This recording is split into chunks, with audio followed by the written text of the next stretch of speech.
আসসালামু আলাইকুম। আজকে আসলাম অনন্দগা লেক পার্কে। এখানে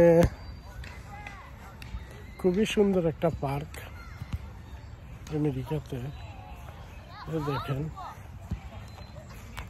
এখানে পার্ক আছে, আবার ওইদিকে দেখেন সুন্দর লেক দেখতেছেন।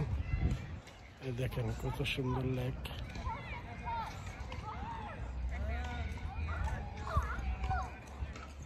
সুন্দর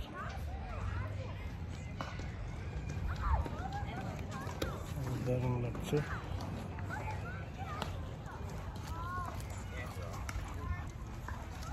দেখেন